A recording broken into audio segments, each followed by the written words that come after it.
The diplomatic vessel Sovereign's Grace drifted silently through the debris field, its elegant hull scarred by plasma burns. Lieutenant Mara Quinn pressed her gloved hand against the airlock seal, watching the pressure gauge climb with agonizing slowness. Behind her, Corporal Davies kept his rifle trained on the shadows, though they both knew that whatever had attacked the Velrothi ship was long gone. "Atmos breathable," Mara announced, her voice crackling through the helmet comm. "Whatever they breathe, we can too."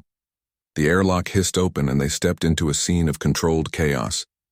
The corridor walls were adorned with tapestries that spoke of centuries of tradition, now stained with the soot of electrical fires. Emergency lighting cast everything in an amber glow, but what struck Mara most was the silence. No screams, no alarms, just the gentle hum of failing life support. They found the survivors in what appeared to be a ceremonial hall. 12 Velrothi adults stood in a protective circle around 3 small forms huddled in the center. The adults were magnificent, leonine creatures standing 7 feet tall, their fur ranging from deep amber to silver gray, with intelligent eyes that tracked every movement. Their formal robes were torn and several bore obvious injuries. "We mean no harm," Mara said, activating her translator. "We received your distress beacon." The largest Velrothi, his mane threaded with gold, stepped forward. "I am Guardian Thelvar. We are grateful for your response, human." The word human came out with careful pronunciation, as if he'd only recently learned it. "But I fear you arrived too late for the most precious among us." He gestured to the 3 cubs in the center. They were small, no larger than human children, with oversized ears and eyes that should have sparkled with youth. Instead, those eyes were dull, their small bodies trembling. "The royal cubs," Thelvar continued, his voice heavy with grief. "Prince Caro, Princess Scylla, and Prince Ren. We've been adrift for 6 cycles. Our food stores were destroyed in the attack. The adults can endure longer, but the young—" His voice cracked. "They refuse all emergency rations. It is not the Velrothi way to consume processed nutrition. They will starve before they break tradition." Mara felt her chest tighten. She'd seen too much death in this war, had delivered it herself when necessary. But children? That was a line even war couldn't blur. "Davies," she said quietly. "Break out the MREs." The corporal's eyebrows shot up.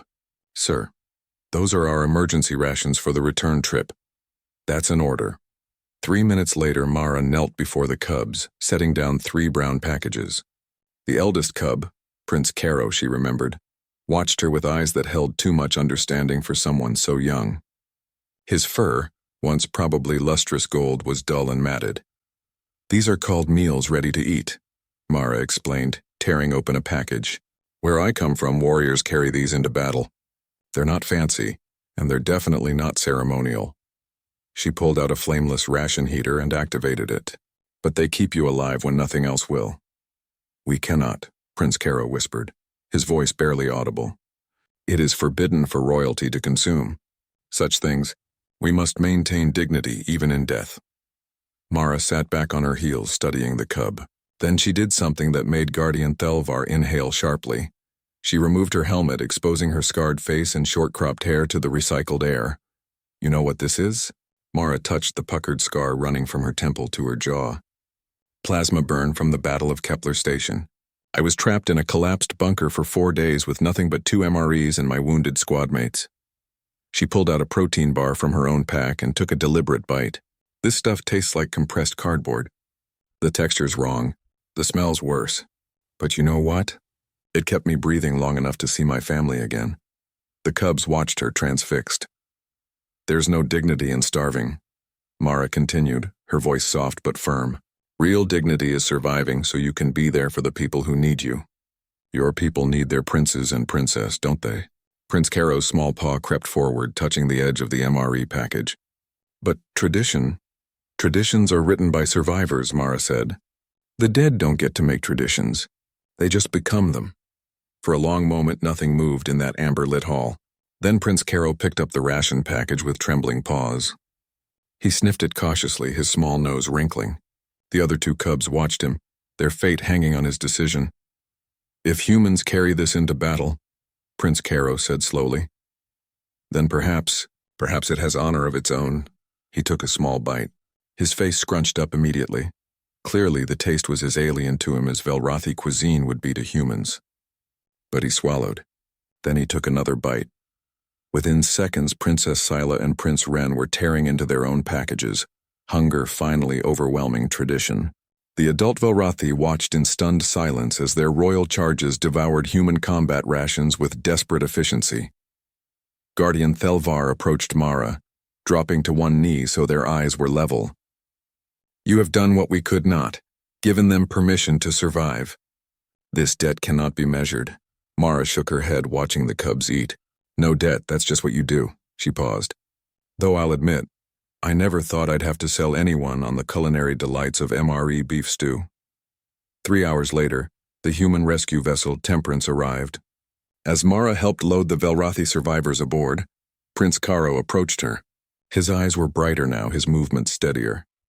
"Lieutenant Quinn," he said formally, his young voice carrying surprising authority, "when I am grown and sit upon my father's throne, I will remember this day.